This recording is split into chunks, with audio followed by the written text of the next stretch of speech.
Hello there. You're watching and listening to another Scoutcast on www.fantasyfootballscout.co.uk, and my name is Mark. My name's Jonty.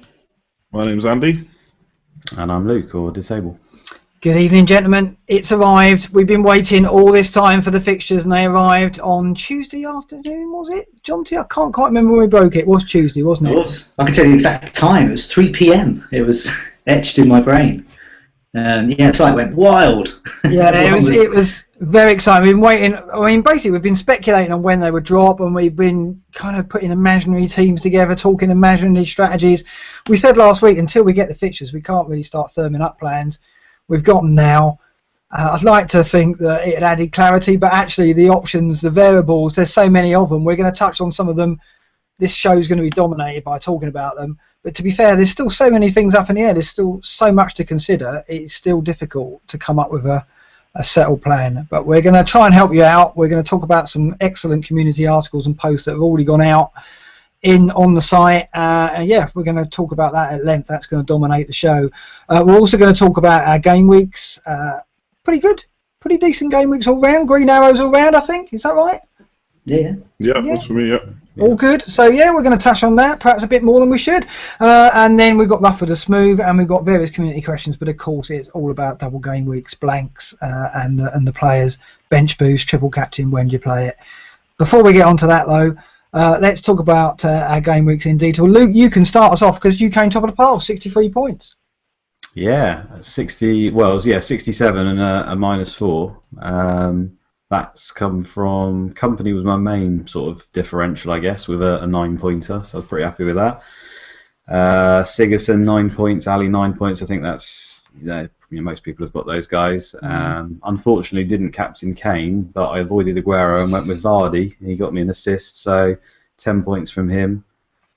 So yeah, I think those were my main sort of differentials there. Yeah, fairly happy. Obviously, be much happier if I went with Kane, but there we go. Yeah, so you're watching Aguero at Norwich. You must have been pretty happy with that 12:45 kickoff. It was painful for the rest of us, but you must have loved every minute of that. Yeah, I know. I mean, it probably sounds like hindsight now, or to other people or whatever, but I just didn't even consider Aguero for a second. I just thought City away, so erratic. The early kickoff, not a fan of that. Norwich, I just knew they'd set up, massively defensively. Their desire's not there. Obviously, it's Aguero, so it can come back to bite you. I know that, but honestly, thought Kane would be more highly considered. It seems like when I look through my mini leagues, Aguero's far and away the pick by most of the people. So in my mind, I thought, being a differential, I'd go for Kane. Then I thought, well, everyone's going to have Kane, so no, I need a further differential, and that pushed me towards Vardy. So I've almost tricked myself there for some reason, but there we go. Yeah, well, Dullards dominate the Scoutcast, and us three Dullards all went Aguero, didn't we, Jonty? Yeah, I went Aguero. I mean, it was going Kane. I mean, there was only two options really for me this week, Kane and Aguero. It was changing hourly. It just happened to land on Aguero by the end of it. It could have been Kane if maybe another couple of hours. It's just the way it went. But I'd got another reason I got Aguero. I got Eriksen in. He was my differential for that week. I thought a lot of people have a Spurs defender, so they won't better get Eriksen in, and I thought Eriksen had that kind of more explosive potential, and he's been there. He's been getting the shots in, these long range ones, but he's still getting there and on target. But it wasn't to be. But I'll keep him for Bournemouth, I think. But yeah, same with me. I got 57. Green Arrow, Fuchs, Sigurdsson, Ali, a lot of the usual suspects that a lot of the community had, and I went up to my highest rank so far this season, so 34,000. So that's pretty good. So yeah, for a few more points, and I don't know, outside dream of the top 10,000 maybe, but yeah, pretty happy with that. So were you swapping Kane Aguero? That yeah, morning? I was doing it all. I was doing it from the beginning of the week. It actually started with Kane, and I had Kane for about Wednesday. Then I started to think of Aguero, and I was thinking one of the factors I considered. I thought that Spurs would beat Villa, but it was goal involvement, and Aguero's goal involvement was huge for Man City, and I thought Man City would score. Whereas I thought having Eriksen, Ali, and Kane, I was well covered for Spurs. I thought they would score a lot. I thought there would be lots of scorers, to be honest. So yeah, I mean that was it really, goal involvement. But yeah, as Luke said, it wasn't to be, and he was quite right to look at that particular area of stats and not underestimate Norwich. I think I underestimated them. Yeah, I mean Norwich defensively were going into that game really poor, but City away, we've seen it all season, they've really struggled to score goals, and it was a frustrating game to watch because I was watching the first 20 minutes. I thought City were purring and Silva was just dominating, and I thought, well, Aguero's going to get something out of this, they're going to score, they're breaking down, it'll be 1 or 2-0 on the end and Aguero gets something. It just didn't happen, did it? Second half was dreadful, and then Kane did the business, and the thing is, it was one of those, I got to say, I wasn't chopping and changing, I didn't really give it any thought, I just went, Aguero, I can't, it's the fear factor of him, went straight to him. And then when I thought about it, in hindsight, I should have really considered Kane far more, because that Villa defence, because Kane away from home is excellent. Yeah, but I can't say like you that I was chopping and changing. I'd settled on Aguero. Andy, yourself, did you watch the City game with frustration like us? No, I wasn't watching it, but I was following it on Twitter, and yeah, it seemed to be like in the first half, it sounded like City were all over them, and it was only a matter of minutes before they were going to score, and then that just went on, and realised that it just wasn't going to be Aguero's day. And a bit like the opposite to Luke, really. I didn't consider anyone else apart from Aguero. I said it last week. I'm picking Aguero. I'm not giving Kane enough consideration. I'm not giving Mahrez or Vardy enough consideration. It's just going to go on Aguero. And obviously it was wrong, but it's a decision I'd probably make every single time. Yeah, he's got 12 blanks this season, 8 of them away from home. So it's definitely, that's definitely the weakness. City do struggle to break teams down away from home, which is, very strange, because that's the opposite of what we saw from Leicester and what we see from Arsenal. It's on the counter-attack, City just don't seem to have that. They go to away grounds and dominate possession and then can't break them down. You had a decent game, 62 points. Got to be happy with that. Another green arrow, Andy. Yeah, I'm actually up into the top 300k now, so slowly working my way up. Yeah, it's similar scorers really. Vardy, Kane, Ali and Sigurdsson all did well, and then had Schmeichel clean sheet, and Danny Rose at the back got 2 bonus points, so he was actually the highest scoring Spurs defender. So yeah, again, Danny Rose is doing well for you, isn't he? Talk about a bit of rotation. He's done it for you, though. No, he's being rotated. Sound a broken record at this point, but he's being rotated for me at the right time. So hopefully Davis lines up against Dortmund, and Rose will be there for Bournemouth at home for the weekend. As for myself, I came out with 60 points, decent tally. I'm quite happy with that, considering I had Target and Kolarov going into game week. Target turned up, got me 2. Kolarov, less said about that the better, but I'm sure John will bring that up again. My transfer was Sigurdsson though, and it was a dullard move, but turned out to be the right move, didn't it? I was, having said that, in the morning, in the preamble, you can look back at it, I did say my other picks would have been Nanautovic and King. And actually, in Ultimate, I kind of took my frustration out on the fact that I went for the dullard move in FBL. So with Ultimate, I went crazy. I made 4 loans. Those 4 loans were Nanautovic, King, Sigurdsson, and Silva. I got 30 points out of that. That worked out really well, and that was mainly because it was a knee-jerk like to the fact that I didn't have the balls to follow my hunches in FBL. So it worked out for me. It's working out. Ultimate, take the gambles on Ultimate. John T, I suppose, Sigurdsson. Yeah, just keeps on doing it, doesn't he? Ridiculous. Yeah, the thing is, he seems dull because a lot of the community talk about him a lot, but he's still got hardly, his ownership's tiny, and one of the reasons we all got green arrows, and we were so far ahead, even with our captain fails, ahead of the overall average that week, was because we had players like Sigurdsson, because our other members of the fancy football scout community had like Arnautovic in, or and Josh King even is another player that we've been touting. In fact, he was my fancy island risk last week.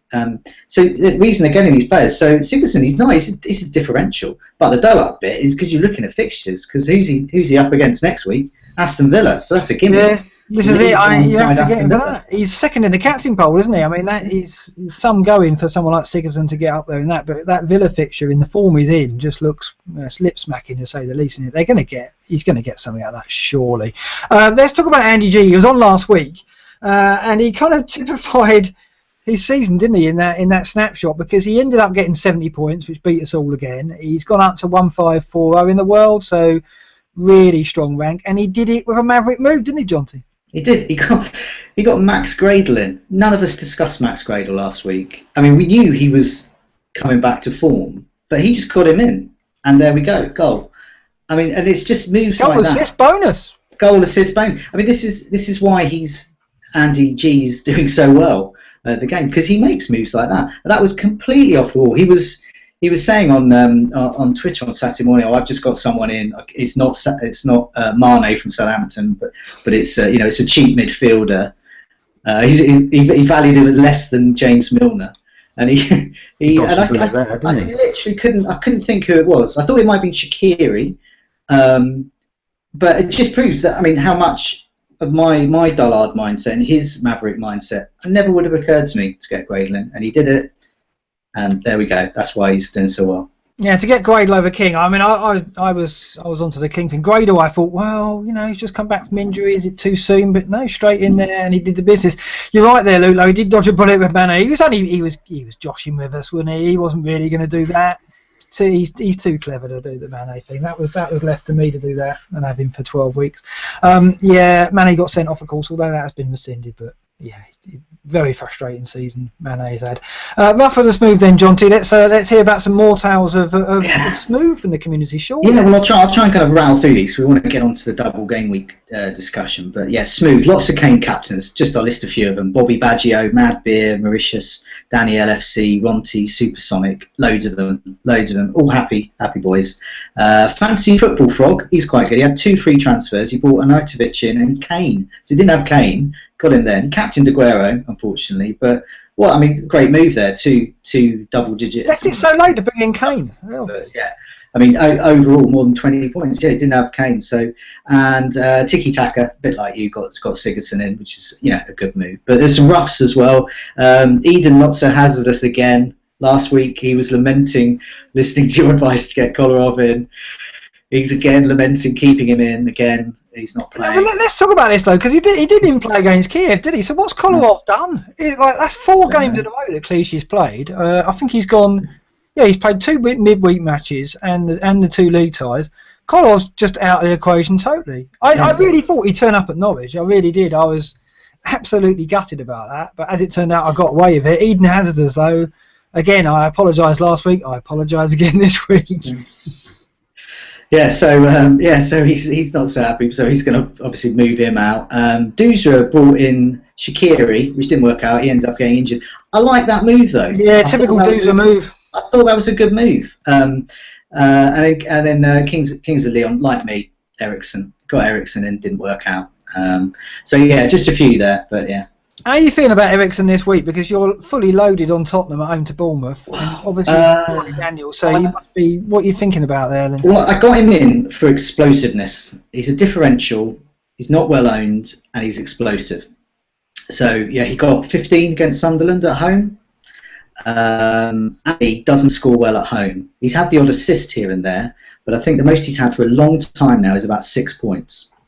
So if I bench Ali and I bench 6 points, it's bad, but it's not horrendous.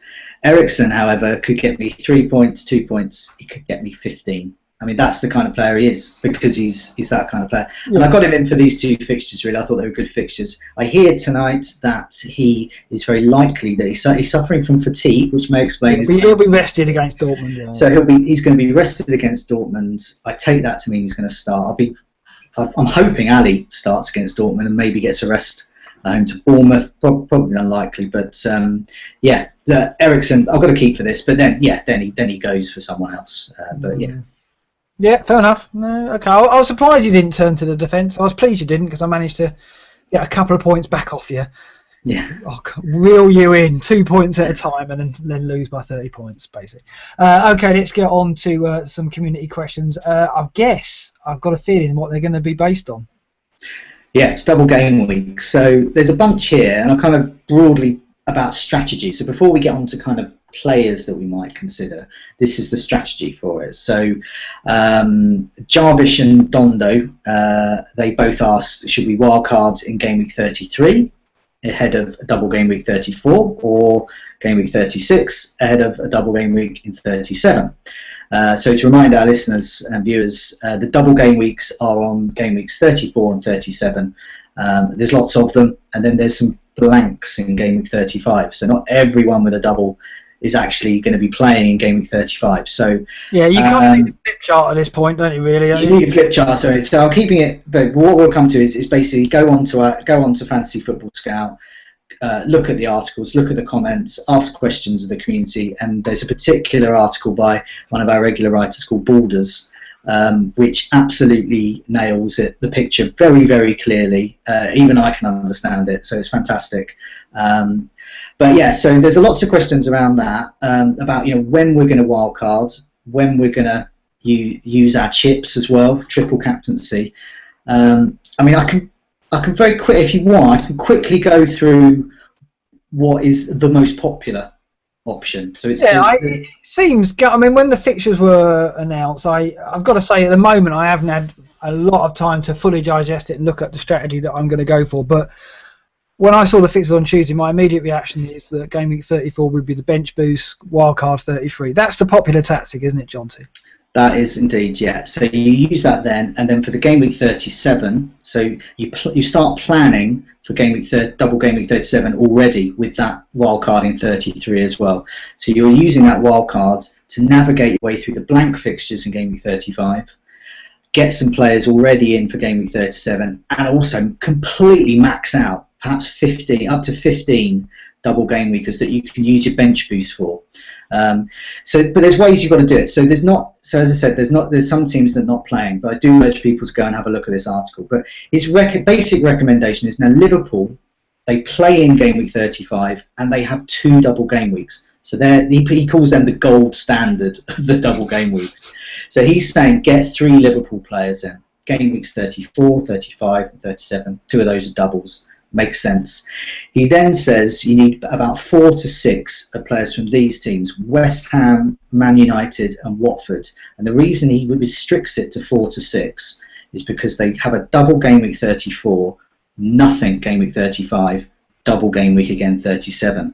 So you don't want to be caught out with too many of them. You need to better kind of keep them, shift them, bench them, do something with them in game week 35. Yeah, and he says if you're going to get a goal, one of those has got to be the goalkeeper, because that's your 4th player who doesn't have to be called into action on game. So it gets quite complicated there, but this is why this article is so good, because it really lays it out. He also says the rest of your wildcard, 4 to 6 players from Arsenal, Man City, West Brom and Newcastle. Now these are also quite good players to have. They've got a double game week 34, they play in 35. That's it for double game weeks for them, but they play in 37. So you've got 4 to 6 of them as well, so they're good to have. But then there's something else to add into the mix. There's an unknown, which is annoying. Everton and Palace. There's a 3rd double game week for Everton, but we don't know when it's going to be because it hasn't been arranged yet. It could even end up being a triple game week. Now, I mean, it's happened before, wasn't it, with Sunderland? I remember. No, Middlesbrough. 2006. It was Middlesbrough. Oh, it was Middlesbrough. That's right. Yeah. I think, my memory, I think it may have been because of their involvement in whatever the version of the Europa Cup was then. That's right. So it's quite a complicated strategy there. So you've got to navigate with all of those players there, and if you can navigate that well with those restrictions on the types of players you're getting in, he says you can get 15 players in for a bench boost for 34, so you've got 30 players in essence playing. And then you've got enough for game week 35, you've got a full 11 there, and then game week 37 you're well set up and you can even get 11 double game week players out there, and you can use your triple captaincy chip there. The reason that is the most popular, even though it sounds really complicated and my brain almost hurts looking at that is actually the easiest option that makes most sense.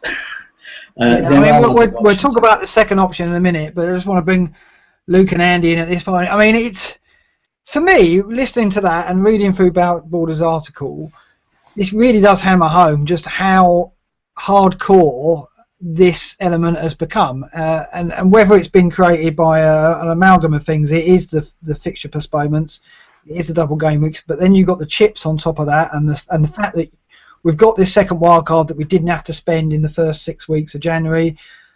It's all kind of combined to create this scenario that Jonty has just partly described and Bowders has gone into a lot of detail on. But this is a scenario which is just going to leave the casuals behind, isn't it? What do you think? I mean, Andy, I'll come to you first. What's your view on this? It's a bit kind of, I can't remember a situation like this where knowledge and planning could be this effective potentially. Yeah, I mean, last season there was a pretty good double game week at the end where the people that had kept their wildcards did well, but the number of people that was nowhere near what it's going to be this time around. So we can already see from the blanks in 27 and 30 how well we've done with green arrows, even though 62 is an okay score. It's nothing too special. But I went up like 80,000 places just because so many other people weren't prepared for it. So I can only imagine, like, if we don't even need all of these 15 players to score well. If a few do, we're going to be laughing, really. And the other thing, although the game week 35 blank's really annoying, because we already know about it and we're going to be planning, again, that's going to do well for us. It's annoying to plan around, but it's something we're going to come out on top against. So yeah, I'm loving it, looking forward to it. It's just going to be a bit of a headache to plan exactly who to get in and go from there. But yeah, it should be fun. Yeah, I think I'm going to have to take a week off work to get to maximise it. But I mean, it is. I don't remember a situation like every time double game weeks come around, we kind of think, well, people on Fantasy Football Scout or people in other communities that are on the ball, they're going to have an advantage. But I cannot remember a window like this. Luke, I mean, it must be. I mean, can you remember anything like it? No, not really. I mean, it's the chips, isn't it, that have caused that. I mean, FPL's sort of reason for putting them in, I assume, is just to keep people interested throughout the seasons, to make sure they've got that little extra thing that they can just do to, have a little bit more fun. And, we've, as the non-casuals, I don't know what else to call us, decided to sort of take that and, use it to our advantage. And it could be massive, couldn't it? Because I think, is it 64 points you could get if everyone hits 2? I mean, that's insane to begin with. You'd like to think you're easily going to be into the hundreds there. You're going to catch up minimum 50, 60 points, I would have thought, just by players turning up and doing averagely well. Maybe that's too much, I don't know, but that's what I got in my mind. And coming from the Sky Fantasy Football background, you guys are all excited about this sort of planning stage, but that's part and parcel of that. It's a very hands-on game. You have to plan all this sort of stuff, the fixture changing, captains for different weeks, how it's going to structure in. So I think there are a lot of players out there that are used to this in other games, and they can use that to their advantage as well. So yeah, it should be really good. Looking forward to it. Johnsy, I mean, it is a good thing for us, but do you not see my point that this is going to drive a wedge down the FPL community more than anything we've seen? I think because I think on the more, the days after that game week, after game week 34. We're going to really see the haves and the have-not in terms of the people who have managed to plan for this and save their chips, and those who were either taken by surprise or unaware that this could happen.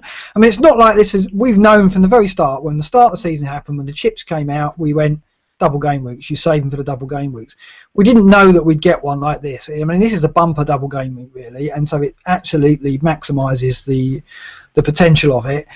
I mean, we could be saying all this and it turns out to be a flop, but I don't think it can be. I think this is pretty much foolproof. The bench boost means this double game week is going to be hugely significant, doesn't it? Well, yeah. I mean, it's not just the chips, the bench boost, and the triple camps. It's the second wild card, because this is key to it, really. I mean, in Balder's article, he does say that it's not the end of the world if you've already used your wild card. But I must admit, if you've used your second wild card, you are at a huge disadvantage.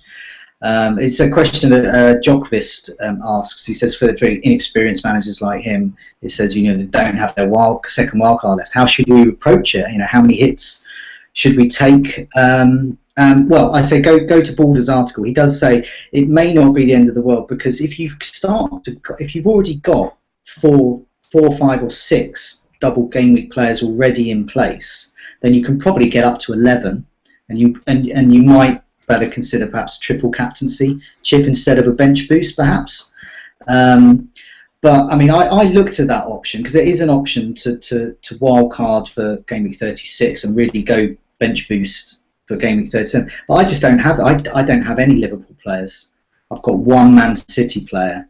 I've only got one Arsenal player now. I just don't have the personnel. I have to go for this first one with me. So maybe that would be a disadvantage. But yeah, I've never known anything like it. It's that wild card, the chips combination, and so many places. We said it last week. The top 10,000 are not as good as we think they are, and they weren't. Well, I looked at the world number one, because Chris Rigdon is, I think, 11th in the world. He's top of the Fantasy Football Scout League. So I started looking at the teams above him. I looked at the world number one, and the world number one currently has played his 2 wild cards and he's played bench boost. So basically, we've got a situation where with 8 game weeks to go, the guy who's top of the FPL has probably got absolutely no chance of winning it. That, to me, is fundamentally wrong, isn't it? Do you not think?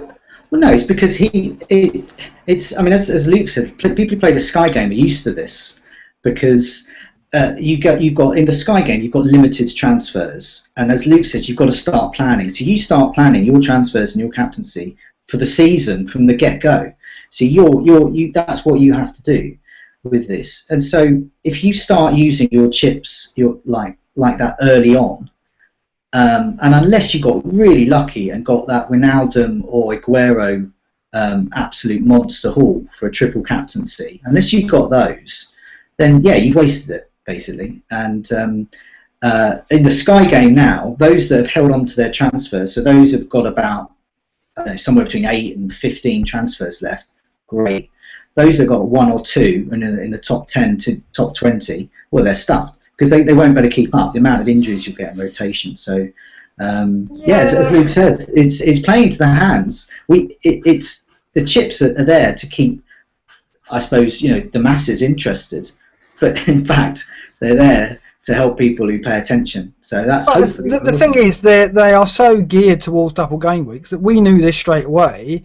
Whereas you've got to think, out of 3 million players, probably only a few 100,000 really sussed that out from the start and went, okay, I'm going to save them until the last 8 game weeks because somewhere in that window there's going to be double game weeks. That's where I'm going to play my second wildcard and my chips, right? So they were meant to cater for. They weren't meant for us really. They were meant for the players that we're about to overtake. And I don't know. It just feels a bit weird. I'm obviously going to exploit it. I'm obviously going to love that Monday morning when that 3-figure haul is there, which looks almost guaranteed with the bench boost. But I do feel like it's kind of, I don't know. It feels like I'm winning through the back door almost. I think there's maybe like just a transition period. Like this season, we're definitely be able to exploit it. Next season, people know what the chips are for, because I think at the start we saw people using it in the first, second, and third week, thinking they could use one every week, and so I think it's just a period of learning. And some of those people, they don't care; they're just playing for the first few seasons anyway, and they'll be the usual ones that drop out. But yeah, I'd say people that are still playing but are about to get screwed by it, next season they'll know. So I think maybe this season we'll see. I think next season's the real test of how important they are. We might find that next season actually a lot of people have still got them at the same time. I suppose, but I think the vast majority of people don't actually play for overall rank, do they? They've straight from the go-get. They don't think they're going to win it, do they? And at the same token, this guy who is top of the number 1 at the FPL, there's no way we're catching him. So even though he has spent his chips, etc., we're going to get a good haul, he's still going to finish much higher than us. So, and there's a lot of people that will do, isn't there? So I suppose there are still loads of different routes you can take. And like you say, if they've hit that triple captain on a Wijnaldum or Aguero, I doubt we're going to equal that in the double game week, to be honest. And that's amazing. I'd be much happier to be number 1 in the world and have used my chips by now. I'm sure you guys. I know. I just feel for him because he'll be saying like I'm number 1 in the world, but then he'll have to explain to people I can't win it. I'm not going to win it, and they'll go, why can't you win it? Of course you got a chance. No, I haven't got a chance, and here's why. I'll get my flip chart and explain it to you. That for me is a bit, I don't know. Or read Balder's article; he'll tell you why I can't win it. I don't know. It just feels a bit. Plenty of money though. Yeah. Fair enough. So, John T, explain the second strategy. We talked about the wildcard 33 and the bench boost 34. You've kind of alluded to the second option, haven't you? But you want to go into a little bit more detail on that? Right. Well, this is Balder's article again. So this is going for a triple captain in game week 34. So you're not so interested in getting 15 double game week players, and then you focus your bench boost on game week 37. So you're focusing your wildcard later. So this gets complicated as well. So you've got, hopefully he's saying you should have about 6 players already in place, and you've got another, how many more transfers have we got? We've got 31, 32, 33, so you've got another 4 transfers. So you might better get up to 11 players there. So this is very doable without using a wildcard to get a good wildcard. And there's some good options as well.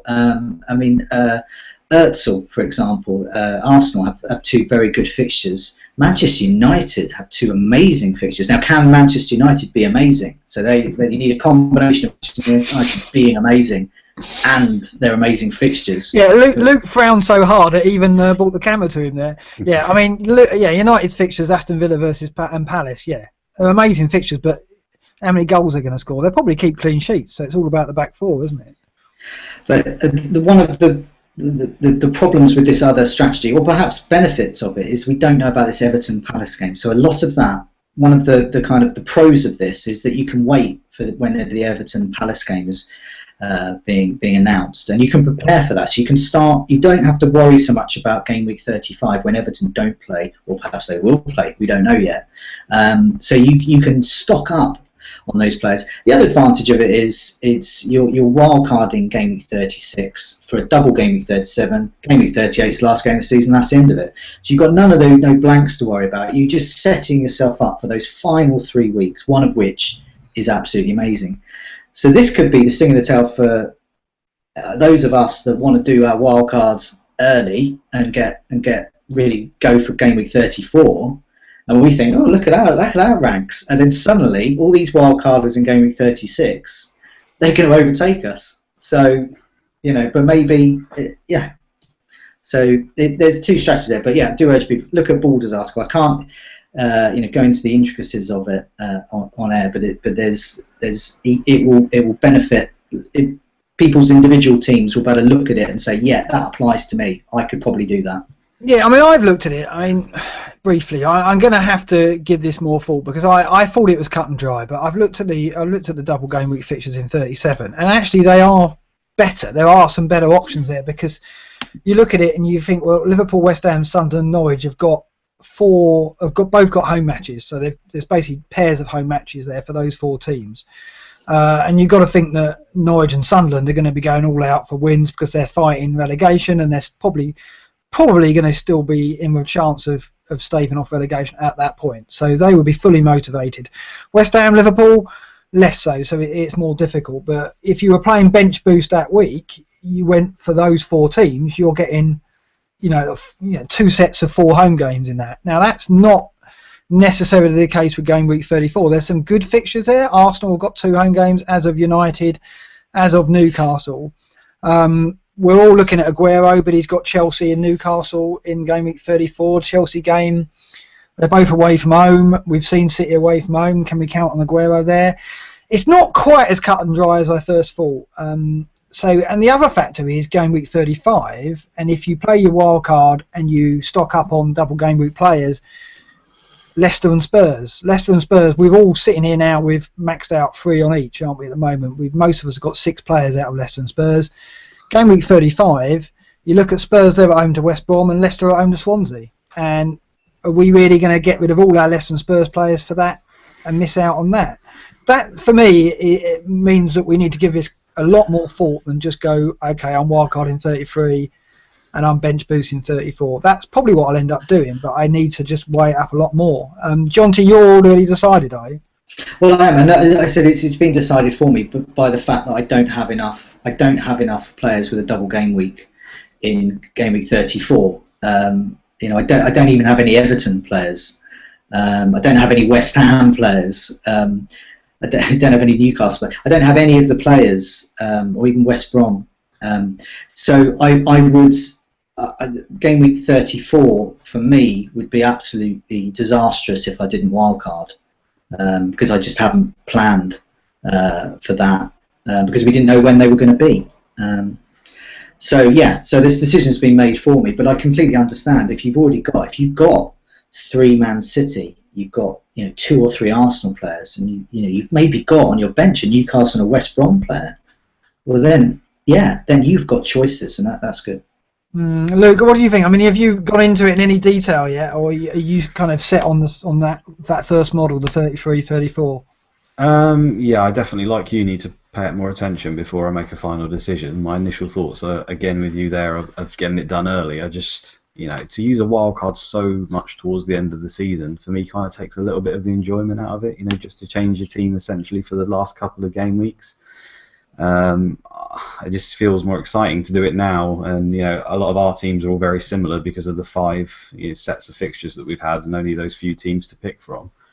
The whole Leicester-Tottenham thing as well, I fully get that, but I think in our positions where we are now, they're so highly owned by the most of the people at the top because they're the top 2 teams in the Premier League. They've been doing so well. We haven't really got that much to lose, have we? So by holding on to them, we're just kind of sticking with everyone. I mean, I think if we get rid of those people and take that risk, that gives you the best chance of actually catching up. Obviously, there's a chance you'll drop as well. But you know, if I was nearer the top, if I was in, you know, the top 1,000, I'd probably look to hold on to a few Leicester or Spurs players, to be honest. But in my position, I don't see any reason to keep them. I've got to take the risk and do something. I don't want to just, you know, I am going to end it mediocre, but I want to try at least and reach for the stars before I go out at the end of the season. I mean, you touch on a good point there. I mean, all four of us are in a position where we've got nothing to lose. We're not having our best seasons, and we've got plenty of people in front of us to catch, right? Think back to Simon March, who was in this situation last year. I think he even was on. We spoke to him with around this many game weeks to go. If you were in with a chance of winning this, you know, this has got to be the massive anxiety at this point in time, because you're about to, ahead of game week 33, gut your entire team and get rid of players that have got you within touching distance of winning the FPL. It's just crazy, isn't it? I mean, I wouldn't want to, I mean, obviously we'd like to be in that position, but it's not an easy time. I mean, Simon March, I know, and Tom Fenley before that, we spoke to them around this time. We know what they went through. It is very testing. At this point, when you're in touching distance of winning the FPL, your whole life just is in a vacuum, and you're just concentrating on not making a mistake, playing safe. And, you know, we saw Luke Weston, I think, who was a very safe player, and in the end he got caught by Tom, overtook him. And, you know, that's how would they have reacted had the chips been in play? It must be crazy if you're up there and having to deal with this. I mean, Andy, you're going all out because, as I've said, we're in a situation where we've got nothing to lose. You're going the 15, 34, so the wild card 33, aren't you? That is probably the plan. Pretty much the same situation as Johnny. I've actually looked, and I only have 3 double game week players currently. So to even field 11, I would need 4 hits over the next 4 weeks. So I'll probably be pushed into it because of that. But I have looked, because one of the questions we had was from Adam West and Cuba, and it said, which single game week players will you be keeping? And the 2 I put down was Mahrez and Ali because of their value, because my team value is not that great, and their fixtures are pretty good. So if I was in a position where I had more double game week players now, I would consider 36 into 37, but I just don't think I can. Plus, if I do it early, the next 2 weeks I can take a few punts as well. Which that's something we haven't mentioned. If you know if you're booking in the wildcard in 33, it means this week and in game week 32 you can do an Andy G, can't you, John T, and just roll the dice. Yeah, totally, and that's quite exciting. What Luke said is it's exciting. That's what the game's all about. Well, for someone like yourself, it must be mind-blowing exciting. I had a glass of water and a lie down. But yeah, I mean, looking at Leicester, I mean, yeah, there is a fear with. I mean, this is an important point with Leicester. But then you look at their last 3 games: Manchester United away, Everton at home, Chelsea away. That's the last 3 games. They're not ideal, and the way Leicester are playing at the moment, they seem to be grinding out 1-0s. So I think we could possibly do without. Kane is always a worry because Kane's a mega player this season. He could really punish people, and having Ali could mitigate that. But yeah, I mean, that's the thing. I'm tempted to get all 15. I might leave 1. I'm not sure. The thing is, right now, if we were to say to you, will Ali in 1 game week outscore, I don't know, Jesse Lingard in 2? I mean, I think that Ali would probably outscore him, and there's a chance Lingard won't even play the 2. So it is more sensible, in my opinion, to keep them. It's just like we're saying, I prefer to go for the risk personally. One thing I saw actually about Leicester, speaking about like keeping Mahrez and stuff, I think that the last 7 goals have been scored by 7 different players. So it's not even like Vardy and Mahrez are the ones involved in every single goal at the moment. So it's going to be tough to drop one. I think I would be surprised if everyone goes 15 complete double game week players, even myself, even though I was so in for it. But Mahrez is just such a tough one to drop. Well, I was looking at. We'll come to this in a bit, where we were looking at kind of potential wildcard squads in game week 33, and the player I was actually tempted to keep more than any of them was Fuchs at Leicester, because of his value and because I think Leicester are going to be racking up the clean sheets. And I thought he actually represented good value, and I was really struggling to find defenders for this double game week. I mean, because the teams you kind of want, they're quite expensive, like your Arsenal. But then you look at, do I really want to get rid of Fuchs for a Watford defender? Well, I'm not sure I do. So it was actually him I was thinking of keeping as a Leicester player. But I'm sure we'll come to that in a bit with the players. But it's this time where you have to start thinking a bit differently as well, and that's something that perhaps people haven't considered. Just keeping their cheap Leicester defender, good value. Yeah, we'll look at your potential wildcard team in a moment. There's some more questions, but Nolte asks about Aguero, does he not? Yeah, he wonders if you're going to go Aguero-less, and this could apply to any of us because, as you've said, they play away 2 games. We've seen what Aguero does away, absolutely hardly anything. Maybe West Ham was a bit of an aberration where he got 2 goals there. And you get rid of 13 point whatever it is million. Wow, you're suddenly rolling in money.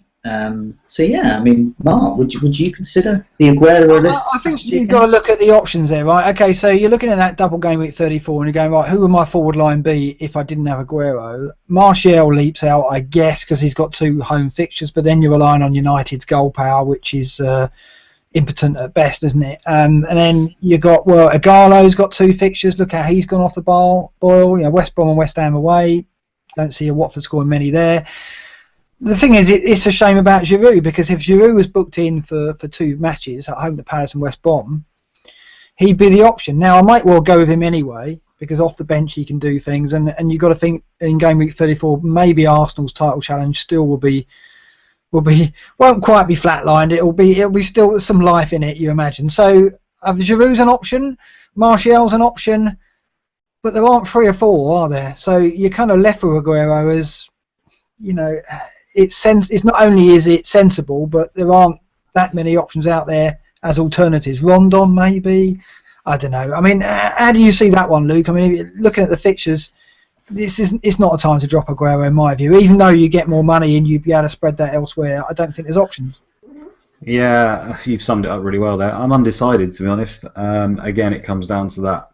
Everyone's got him, and I try and do something different. So I may look at another option, but are we talking specifically in game week 34 here, by the way? Yeah, I think so. I think that's it. I mean, everyone's presuming that we're going to jump on Aguero, that he'll be in our teams, but it's that Chelsea-Newcastle away, and we've seen 8 blanks in 12. He's had 12 blanks, 8 of which all have been away from home. So yeah, and we don't know where is City going to be at that point. I mean, they could definitely be out of it by then. Well, exactly. But then there's also the fact that I think City, you'd imagine they'd be able to get up for a game against Chelsea, even though it is away. When it's all the cameras and everyone's on them and it's the big team they're playing, you like to think that they might actually turn up for that one. And then the Newcastle one, it's hard to call now because of obviously the Rafa Benitez situation, but obviously he scored 5 against them in the reverse fixture. So much comes down to their desire. Perhaps we'll know more in the coming weeks on that. I mean, they've now qualified for the Champions League next stage, so I don't know when the next round of that is, so that's maybe something to consider as well. I guess a top 4 finish. I mean, we thought it was all, they'd easily get top 4, but that's not the case with West Ham breathing down their neck. So I guess they have got motivation. I guess it's not a factor that they're out of the title race necessarily, because they'll be clinging to that European qualification. I mean, the other consideration, of course, is Silva's just playing with an injury. Apparently, he's clearly out of form. De Bruyne, we're not sure whether he'll be back at that stage. Torre's in and out of the team and doesn't look interested. And then there's a whole company thing as well. So, I mean, with him in the team, they always look better. Obviously he's the defender, but he makes a big difference to them going forward as well, as they've obviously got that security at the back. So, at the moment, they just don't look worth investing in. The only thing that draws you is Aguero and his involvement and what we know he can do from the past, obviously. We've all got him there. So I imagine he'll be in a lot of teams, and that will be a worry because of sheer numbers.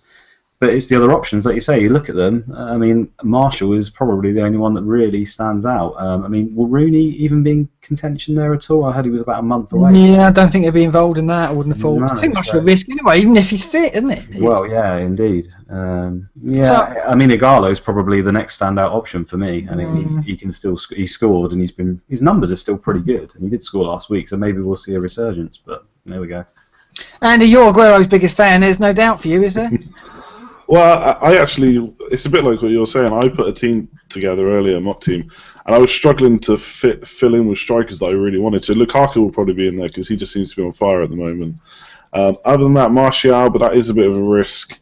And then after that, you got the cheap defenders like Rondon and stuff, and they don't really get you excited, I don't think, having Rondon in your team. So, and Aguero doesn't blank in game week 35 either. Yeah, he plays Stoke at home, so that's a decent fixture. It's the money thing, really. It's whether you really need that money. Otherwise, I want Aguero in my team. Simple as that, I think. Yeah, it's going to be a given that we're going to get Lukaku, and he does blank in 35. So that means that you want someone like Aguero who hasn't got that up front. You know you're going to have him 35. So that counts against Agallo. So I mean, it's looking like Giroud, Lukaku, Martial. But then Martial's got the blank in 35. So it all points to having Aguero. I just think it's a shame that we're going to have to tie up so much cash with him. I mean, Jonty was in your 34 wildcard team at the moment. Yeah, definitely. Because I mean, as has been said, he is that main option. He can get goals away, even when Man City are playing poorly away, and they have done. Like it's that West Ham game. I mean, that was a real moment where Man City were terrible. Defence was terrible. Midfield was terrible. But Aguero scored 2 goals, and he could have scored 2 or 3 against Norwich. He had those chances, and it's just a fraction out. I'd love to get rid of him because he's so much money. He may end up making the decision for us. The workload that's on him at the moment, and we know his injury track record. You know, it could be a different situation come there. Welbeck's another name I want to throw into that as well. I know you mentioned Giroud there. Welbeck seems to be ahead of him at the moment. I mean, if he continues to play in that position, surely we've got to consider him. Well, Welbeck will get 1 start out of those 2 games, won't he? This is a factor. It's rotation as well. Because you look at Lukaku, and the reason why he's so important is because he's absolutely nailed on. They can't play anybody else.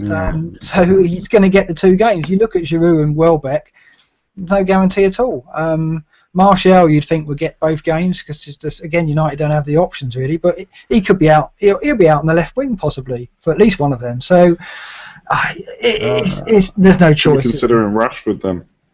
Maybe Rashford's the key to the whole game week. I just thought of one actually. Mitrovic, home to Swansea. If he's by that point started to play well for Benitez, and then he's home to City, and didn't he score against City? Didn't you have him in your team, man? Yeah, he did. Against City. Then they lost. Yeah, so 2 home games. If they get something out of him, his numbers have always been relatively good. It's just his finishing ability is shocking, isn't it? I've got faith in Rafa, but not that much faith. Sorry. Jonty, another question from Rupert the Horse, I believe. Yeah, Rupert the Horse. So Liverpool options. So Liverpool, we've said, Borders has named them the gold standard of this double game week period. But do they actually have 3 players we want? So we're probably going to say Firmino. Yeah. Firmino is a given, really. He looks great. And then it starts getting tricky. Now, my old mate James Milner looks oddly ideally placed. He's racking up the points in the most dullest boy. I'm tempted again just for ScoutCast purposes because he is the self-confessed dullest player. Well, they haven't got a striker whether you can bank on. At the back, they've got injuries and rotation could be an issue. You know, I know Andy's mentioned Moreno because he just wants to get Moreno in his team just for the novelty value, don't you? Yeah, pretty much. Like I said the other week, I'm actually quite a bit of a fan, but I've not had him at all this season. So if I can get him in for a double, I'd be quite happy with. But we were discussing before the show. Mignolet is probably the best one to get. Yeah. And it's the same for. Obviously, we're talking about Liverpool now, but I've already looked at a few of the other teams. The rotation is going to be such a pain, especially in defence. So like Hart is probably the best for City. So goalkeepers might be the way to go. Yeah, kind of the same really. Firmino, I've looked at Moreno, and then after that, it's kind of. You know, is Coutinho going to start getting starts all the time? Yeah, maybe Milner is the key. I don't know. No, Milner can never be the key. That doesn't sound good to me. Luke, same words, please. Yeah, there's no chance I'm going for Milner. I'm just going to put that out there. Even if he scores a hat-trick prior to it, I'm just not doing it. For me, yeah, Firmino, absolute given. I think he'll be in everyone's team who's following this strategy. In terms of defence, I don't know. Skirtle, if he's back, then I assume he's still number 1. I know his injuries and his form have been a bit up and down this season, but Lovren at the moment seems to be playing quite a few games, so we just don't know really there. It's already been covered. And even Flanagan has jumped in and out of the team. I think Klein's only been rested once, hasn't he, from what I know, so I'd imagine he's probably the safest option there. And is less of a clown than Moreno, is less likely to troll us in some way. In terms of attacking midfielder, I still think Coutinho is a good player and should be starting, and he has that potential, doesn't he, to get big hauls every now and then. Yeah, and you've got to think he'll get minutes. I mean, one of the fixtures is Everton at home, so they're going to play Coutinho in that game for sure. It's about the Bournemouth away game first, and I think Coutinho will get minutes in both. He'll start the Everton game for sure, and he'll probably get minutes at Bournemouth even if he doesn't start. So. Yeah. Coutinho's the other one. If we really, like Bowder says, we've got to go for 3, then I suppose Coutinho's the other exciting option there. Mignolet, Firmino, and then one other, it looks to me. But what about Sturridge? What's going on with him? Well, yeah, we'd like to count on Sturridge, but back-to-back games, no chance, is there? Well, is he that broken? I mean, it's just unbelievable, isn't it? Yeah, I think the answer is yes. I owned him earlier in the season, like one of the worst punts I've made all season, I think. And I just think the chances of him playing 2 games so close is just... Okay, so if I tell you that he starts this week and he starts, continuously now up until that point, you guys wouldn't consider him? No. I consider him, definitely. If he plays, he's golden, but that's the problem.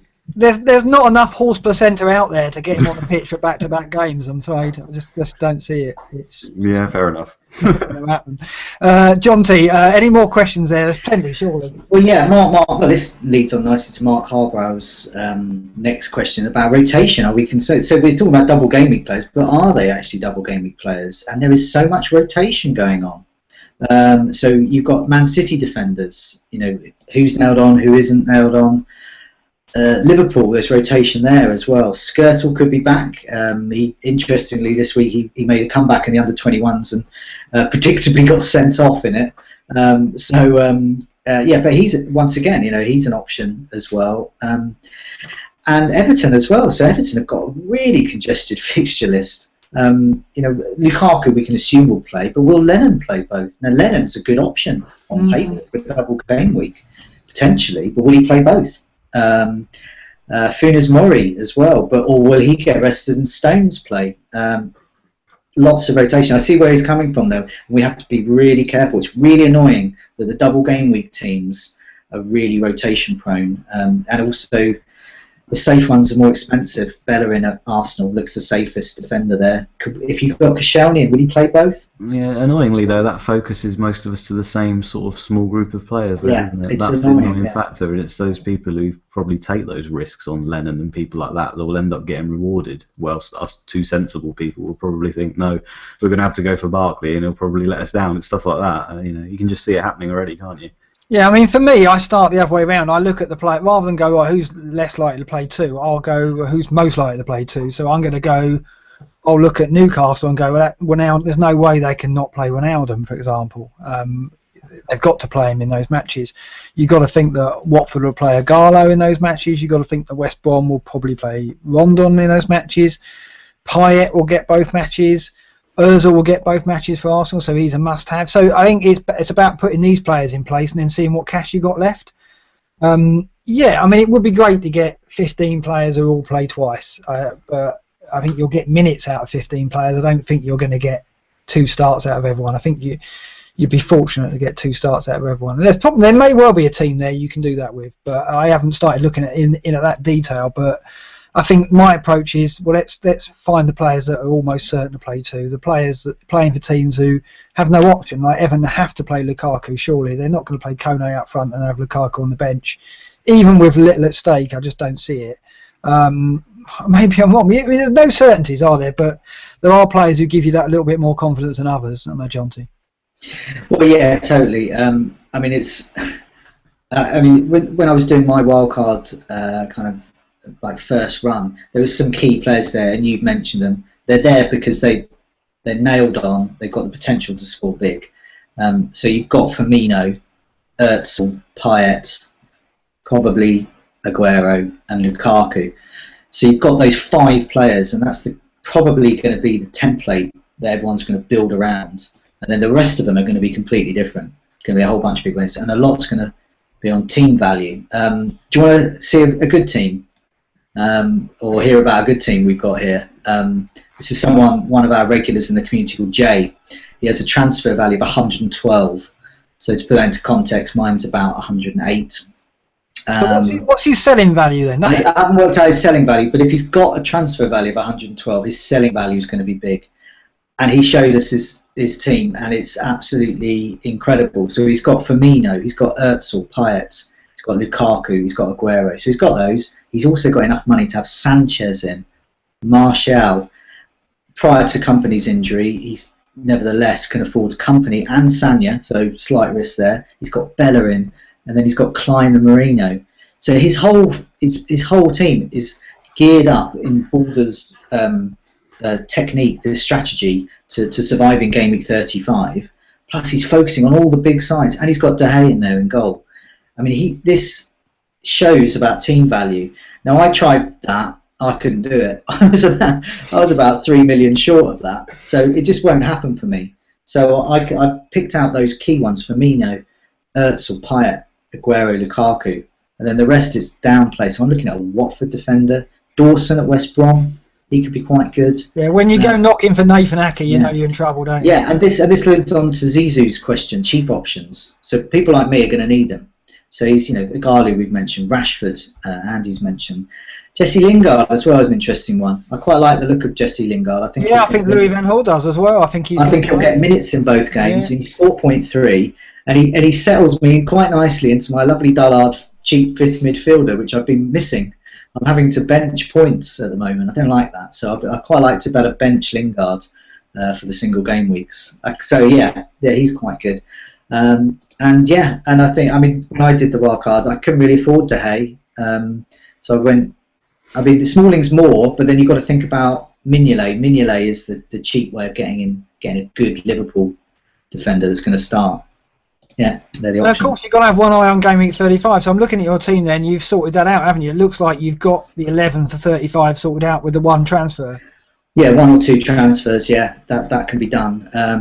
I did a different version of mine with my mate James Milner in instead of Yaya. I've got Yaya Toure tentatively in mind, but I'd probably go for someone a bit less. But it's really annoying. The teams involved. Wouldn't it be great if Swansea had a double game week, Stoke had a double game week? So you get Sigurdsson, Arnautovic, all of these types of players that players who are likely to play both matches. Yeah, going to play both matches are really good and are about 6 million, 7 million. These are the players we want. We're going to have to go for these 8-9 million players or cheapest chips ones. Yeah, how much variety do you think there's going to be? We've touched on it already, that it seems like we are going to end up getting channeled into this small pool of players because we're trying to find players who are likely to play twice, who have got a fixture in game week 35, or we can mix it up a little bit, but we have to be wary of that. Do you think, like, for all these variables, for all these factors we've talked about, we are going to end up with very similar teams, Jonty? I don't know, because I've been on Twitter, I've seen quite a few of these types of people trying out these teams, and people aren't going for Manchester United at all. So I would probably have Lingard, Martial. So just with their fixtures are so good. Is that Louis Van Gaal's FBL team? He hasn't gone for any United. Yeah, he hasn't gone for them. But Smalling or De Gea, one of those two. So you're looking at against Villa and Palace at home, you've got to be looking at least one clean sheet there, and some bonus for the likes of Smalling or De Gea. So these are the ones I'd be looking at. But I've seen ones without them. Like, I haven't seen many with the West Brom defence. Dawson looks great to me. I don't think he'll get 2 clean sheets, but it's great value. 5.1. He's always got that goal for it, and he's got the 35 fixture at Spurs. Not great, but I suppose you're relying on goal for it. Andy, what's your view on it? Because you're going to 15, you're loading right up. Do you think you're going to have room to get some differentials in there, or do you think we're looking at there's about 17 to 20 players, and we're all going to end up with the same teams? Just by definition, there's only 10 teams that got a double game week, so we're already looking at a smaller pool than normal anyway. I think it's probably going to be about which players from those teams. So, for instance, yes, Smalling is an option, but Rojo, if he can stay fit, he seems to play when he's fit. So he's another option for 1.5 million less that people probably won't look at because they'll be looking at Smalling or De Gea. There are going to be a smaller pool of players, it goes without saying. And, we will have a lot of them, like I think we've all said now, Firmino is going to be in every single team, but Milner won't be, or Coutinho probably won't be. So we're going to have to just pay careful attention over the next couple of weeks and kind of see what rotation is like, who's fit, who's starting, who's playing cup games or whatever, and then go from there and try and find a few differentials. It will be tough. It will be tough, but hopefully there'll be some knocking around. Yeah, what you're describing there is yet more kind of Get more kind of Waiting. harvesting of knowledge. More data that we are going to hopefully have time to collect, and we're going to be writing about it. We're going to be reading about it in more community articles. But I don't know. You've got to feel for the people out there who aren't going to have time for that, who aren't aware of, Do we have to feel for them? I was going to say, Mark, don't feel for them. Don't worry. Yeah. Okay, Don't maybe worry. I shouldn't. I want those green arrows. They've had their moment in the sun. Leave them to it. Fair enough. Maybe I'm wrong. Maybe I should be just looking forward to punishing them. I don't know. It just feels wrong. I don't know. Okay, John T. More questions, or should we move on to the game week preview? What do you reckon? Well, I think, it's kind of, there is another question, but it's a bit related to the game week preview. But it's Cucci asks about game week 31 and 32. He says, well, if we're going to wildcard in game week 33, let's go crazy. And we can take some punts there because we're only going to be having them for 1 or 2 weeks. And Hackchap even asks, is it actually time to drop Vardy now? So take a punt there, get rid of a good player and go for Lukaku. So obviously, for those that have already used up their second wildcard, don't do this. Just start planning now for the double game week 34. So forget any idea of fun. Just go, just go for the players that have a double game week. But yeah, I think now is one of the reasons I got Ericsson in. I've already got my differential. Annoyingly, I can't have all the fun of getting one in this week. So I'm going to go for Ericsson's my one. He's that kind of player. Yeah, you'd be looking at 10% or less ownership. Get him in, yeah, definitely. I agree with Escucci there. So you got some stats on Vardy, haven't you? Because he has markedly been in decline, I believe. Well, he has. And I was looking at it because I was wondering, because I think, what's going on with Vardy? And so what I did is I compared game weeks 27 to 30, so the last 4 matches, to game weeks 1 to 26, when he had obviously all those goals. And looking at the average, really, obviously in the last 4, no goals there, but goal attempts are quite down as well. 2.8 a game. He was 3.3, so it's not overly down, but his shots on target is cut in half. So, but what was interesting was his creativity has gone up. So in terms of chances created, he's creating 2 on average over the last 4 matches. It was only 1.2. So he's gone from being the goal scorer to not the goal scorer, to the guy that helps assist or puts in. So yeah, he's got these chances created there, and it's showing. He's got the assists. I think I watched him the other night, and I think he's gone back. He's regressed to that role that he played for the majority of last season until Leicester started going on their run. Vardy was that player who was almost deployed out wide and was getting into the box, but he wasn't that fox in the box that he was over those 11 goals in 11 games. And it does seem like whether Ranieri's Jeffrey Schlupp's come out, good old Jeffrey, and said that Leicester are adapting the way they play now. They are playing differently, and I think that Vardy's shift to be a player who runs the channels more and leaves the gaps open for the midfielders and Mahrez to get into the centre, I think that's happening, and I think that detriment to his fantasy output, it seems. He's on pens, which does help, but I am looking at it. I'm looking at it again. When they got Palace and Southampton, if I got rid, I could take a gamble on Defoe maybe, who's got good fixtures. He's got Newcastle, West Brom. That looks good for me. I mean, the derby, time where Derby could go either way, but it looks like there's going to be goals in that. Neither can defend. And then at home to West Brom, I mean, Defoe hasn't been starting every game, but I think they need him to. Rondon's an option as well. I mean, there's potential there. Vardy out for a punt. Andy, how do you feel about that? Because Vardy's been your nemesis, hasn't you? You take one season to get him. I just want a goal from him, just one goal out of the whole season. But I think the main person that people seem to be thinking about is Lukaku, and just because of fixtures-wise, I don't think I would make that move. Arsenal at home, then United away. But you're right, Rondon, Mitrovic maybe is an option as well. Good fixtures for Newcastle. But for me, I'll be keeping him one more week. Palace are just pretty awful, even though it's an away game. I'll give him one more chance and hope for the best.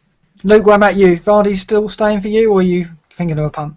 To be honest, the company injury has caused me an issue. Prior to that, and I may still go with this, I was looking at Vardy out. I think it's what you've just said there about his decline, and then teams are wise to him now. I mean, he's the top goal scorer in the Premier League. They're keeping a very watchful eye on him, and they're letting Ozaki, who was doing the running beforehand, sort of go free. I mean, he hasn't really got much of a threat. I know he scored an overhead kick at the weekend, but he doesn't have much of a goal threat overall, I don't think. So That combined with nerves and everything else, the hard fixtures to come for Leicester, it does make sense to get rid of him. Again, it comes down to those alternatives, though, and safety in numbers, doesn't it? We've discussed some of them there. They don't sound great. The Defoe option is something I'm looking at for sure.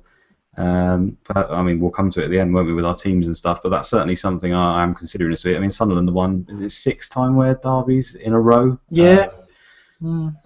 So, you know, they've got to be favourites for that, haven't they? Even though they're away, considering their recent record. Yeah, I think they are favourites because they can score goals and Newcastle can't. Neither can defend. Yeah, and that brings me to another point as well. I was doing some work the other day, just looking at stats and stuff, and you know, when I sort by team stats and attempts over the last 4, and just about every other category as well. I mean, right at the top, you've got Tottenham on 88 attempts on goal over the last 4 matches. Everton on 72, so yeah, we know they're good attackively as well. Arsenal are still up there, third, 64. They're always up there on these stats things, regardless of how well they sort of actually doing results. And then you've got Sunderland. They're ahead of Chelsea, Man City, Leicester, Liverpool.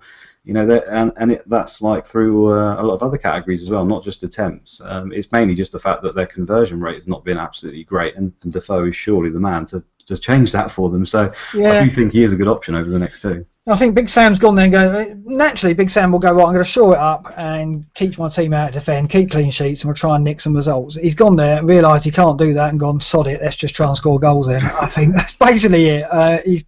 He's gone against his natural instincts and gone, well, we're going to have to get someone who can take set pieces, Wabi, Kazri, and then, yeah, I'm going to keep Defoe on his toes by dropping him every now and then, but he gets goals off the bench, doesn't he? So, yeah, I think Sunderland are going to win that game, and I think Defoe is a good option, definitely. Should we move on to the game week preview then, John T? Yeah, okay, yeah.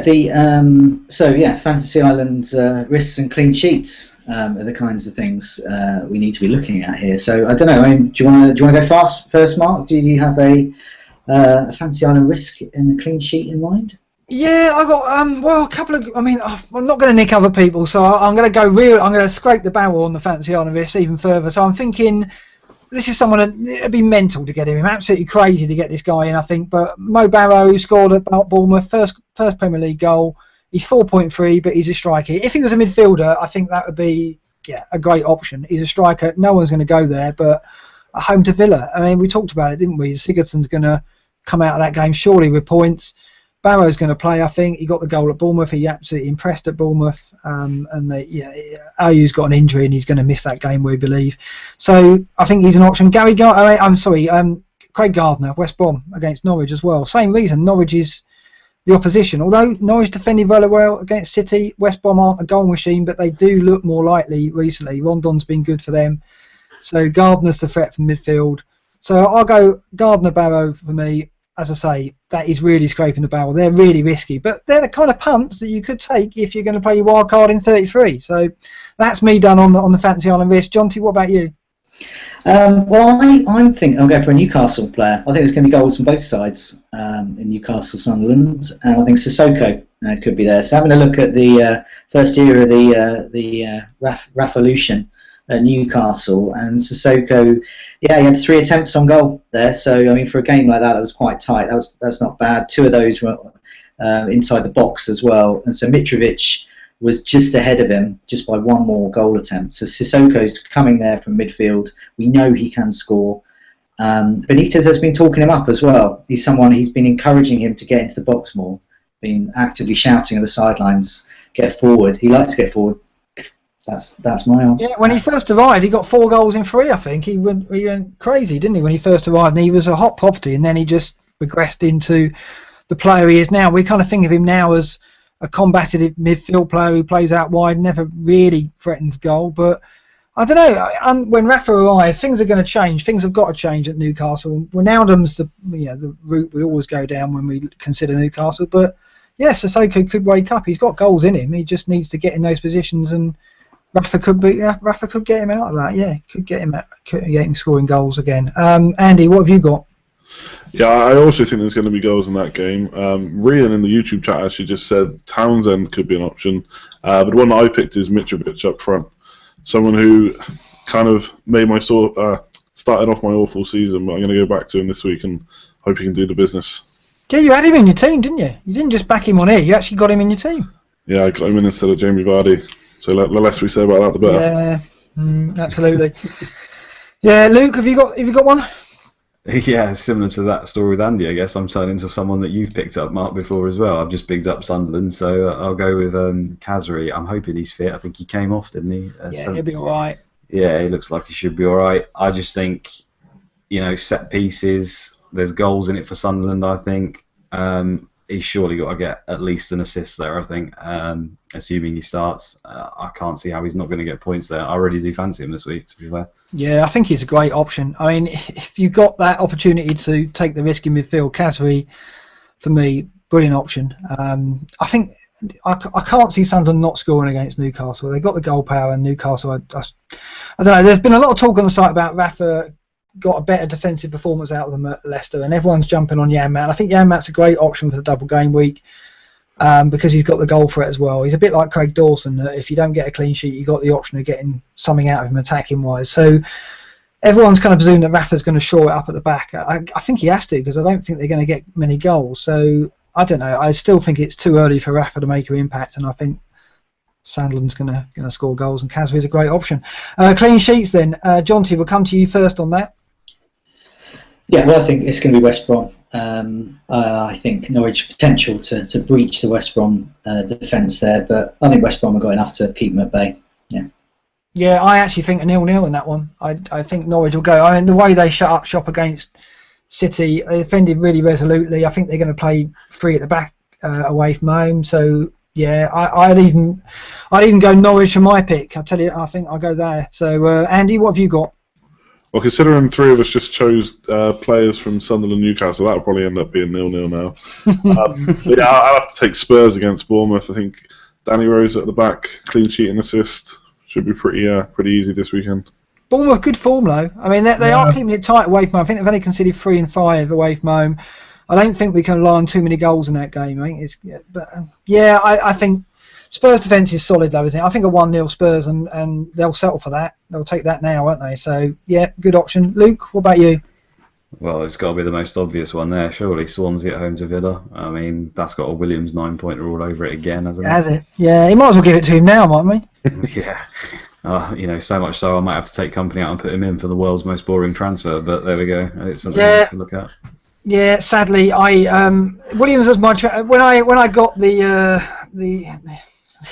when I got Colloway in, I don't want to mention it again, but I will. When I got Colloway in, Williams was the sensible move, and how I regret that now, because I'm probably going to end up doing Williams as well for my transfer in for Colloway this week. Something I should have done 3 weeks ago, and I missed out on so many points because of that. But yeah, I think Williams, you can give him those points now. Okay, we'll talk about our transfers and captain then. Jonty, over to you first. Well, you're not going to believe this. I'm actually thinking about getting Williams in as well. Oh, for crying out loud. So I tell you what, I actually don't want to use a transfer this week, but I have to. I've got 2 free. I'm already benching Ali. I'm going to play Ericsson. Yeah. I'm playing Daniels, Fuchs, and Ivanovic. So you're playing Daniels at Spurs, are you? No, well, I don't particularly want to. I feel he could be I mean, Daniels has always got that attacking threat. I just don't think there's much they're going to get out of that game. So ideally, I want to play someone else. I don't really fancy Van Dijk to get a clean sheet. He's my other option, and I've got Ward as well, stinking up my bench a bit. I've got Fabianski. Now, if I get Williams in for Van Dijk, who Van Dijk's not a player I want to keep much longer, then I've got double Swansea defence, and I think everyone's going to have Williams or going to have a Swansea defender. I'll have double. So if there's a clean sheet there, there's 2 for me. That's my rationale. I don't actually want to make any transfer, so that's the best I can come up with. Yeah. Yeah, no, it's fair enough. I think 2 Swansea defenders against Villa. Don't think you can be far wrong, really, can you? One thing we have learned is if you can get someone against Villa, get them. But there's no other players I want to get rid of. There's other punts I might want to take, but I don't want to get rid of, Aguero or Ertz or I haven't got Payet anymore. But these types of players, I don't want to get rid of them. But captaincy, between Kane and a small bit of Sigurdsson, I think I'll go for Kane. I'm not going to. It'll only take a small bit of Sigurdsson to score against. Yeah. But I think Kane. I think Spurs will score 1 or 2, and I think Kane will probably score 1 or 2. Okay, you're not kind of put off by Bournemouth's current form. Yeah. No, they're still conceding. They've only kept 2 clean sheets in the last 6, so they're still conceding. They're not conceding a lot, but I think a team like Spurs, they got hammered by Spurs earlier this season. I mean, that's one of the things that turned Bournemouth around, but Spurs clearly got to them, and they're the attacking side at the moment. It's hard not to back Kane, I think. Not worried about the leg weary after Dortmund? No, Sigurdsson's the only other player I would consider. I'm certainly not considering Aguero against Manchester United. Yeah, Kane, 95% Kane, 5% Sigurdsson. Okay, Andy. Last week's 50%. Yeah. Over to you then, Andy. Your transfer and your captain. Yeah, I don't really need to make a transfer either. But if I'm going to be wildcarding pretty soon, then I kind of want to make one. Last week, Yaya got injured, so I actually bought in Silva, which I didn't really want to do, and then I did it, and then I regretted it. So I don't necessarily need to take him out, but I might bring someone in for Stanislas and get bench Silva. So I'm looking at Wijnaldum, or possibly someone who I thought was going to get mentioned in Fantasy Island Risk was Traore for Chelsea. Yeah. I think he's, like you put it, a Maverick Dullard pick this week if Costa is out, which he is out. So yeah, probably one of those two for Stanislas and bench Silva, I think. And then captain-wise, I want to captain Sigurdsson, but I'll captain Kane. I don't have the balls to captain Sigurdsson, basically. Yeah, I know. Even his consistency, and even though he's got Villa at home, it just doesn't feel quite right, does it? But I don't know. My transfer is going to be, as I said, Kolarov out, probably Williams in, and the captaincy. Yeah, I mean, I guess Kane, but I'm very undecided still. I think Sigurdsson's. I may well be brave and go Sigurdsson just because I need to do something different. I think, and yeah, I don't know. Luke, what about you? Transfer and captain. My transfer is, I've got so many different options this week because like Andy, I'm not happy with Silva, to be honest, at home to Man United. Just the slight niggling injury and just City in general. I've also got my AOA chip, 3 million in the bank and Westwood on my bench, so I could look at something crazy like actually going with my punt of Kasri or Wijnaldum or any random person really, if I'm going to be doing the wild card in a couple of game weeks. Because my defence can cope without company. It seems pretty good without it. So there's that option, and then there's also the Williams option where I just get it done and bring him in for company, the most boring one.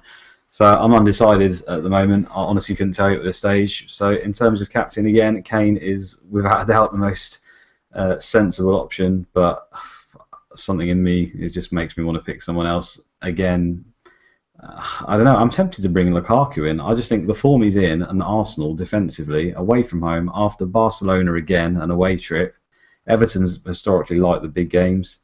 I can see Lukaku scoring and bullying them there, and I think that could be a bit of a maverick move just to get him in early now and just get it done. I mean, he's played well against Man United. I know they're playing Man United away in the next fixture, so that will be a concern for people. But he's done well against us before in the past, for West Brom, especially when he was with them. So I think he's a good option, and he'd be quite a maverick captain pick this week, and I think he could do well. Yeah, golden boot in sight. He does end the seasons well normally. He does fly at the end. Yeah, I mean, brave talk. Absolutely brave talk. Yeah, it's a tough one this week. It really is. I think it's not easy with the captaincy. I think Kane, like you say, is obvious, but there is lots of nagging doubts there, and Sigurdsson's the option. So you've got your all-out attack, did you say, Luke? So have you got every single chip intact? Well, yeah, obviously apart from the first wildcard that we've got to use, I've got every chip. Yeah, so I mean, I could end the season not using it if I don't use it now. I don't know when. Potentially in game week 38. So it's something to. Still got mine. Have you? Okay. All right. I said this like the way I play with I usually play with a fifth midfielder. I'm happy to bench every week, so I don't ever plan for my defence not to be good. So I just don't see when I'm going to use it. I think I'll go the season without using it probably, unless suddenly my defence gets hit with a bunch of injuries. I can see me not using it. Okay, with the ability to take punts though in these 2 game weeks, this seems like a good opportunity to just throw someone like Wijnaldum in, as Luke said, and go for it. But yeah, it's interesting you've not used it to now. I mean, for me, that looked a useless chip. I played it, wasted it, and then I spent about 10 weeks wishing I had it back again because I did silly moves like Kolarov at the back. So the thing is, this week I could bring in someone from Stanislas and play it, but I'm benching Daniels right now because my other 3 defenders have got such good fixtures. So I just don't need to use it really. No, not what I'm bothered about using. Fair enough. Okay, well, it almost seems like we want to get to game week 34 already, haven't we? We got a bit of time to wait yet, and we're going to need that time to do the planning because even with articles like Balder's piece, which is absolutely superb, even with John Tinney's flip chart, there's just so much to consider, isn't there, Jonty? I mean, the next few weeks is going to be incredibly. We're going to be talking about this on the Scoutcast for a while. We've got the international break. I'm not sure we'll do a cast next week, but when we come back, we'll have more thoughts on it, won't we? Yeah, and I think, you know, as I said last week, and I think as our ranks proved, even with our Aguero captain fails, you know, this is the time for us to move up. Hopefully, we all got green arrows this week in varying degrees, and you know, this is our time really to move up. So, but yeah, it's getting the most of it. You know, it is different. This is a completely new experience for FPL having these chips, and I quite like it. It's quite good. Yeah, and talking of completely new, over the international break, you might see a completely new Fantasy Football Scout. Yeah, indeed. There's an exclusive. Thanks very much for joining us again, Andy and Luke, and Jonty with the community questions and all your double game week thinking. It's a good night from me. Good night from me. Good night from me. And good night. Good night all.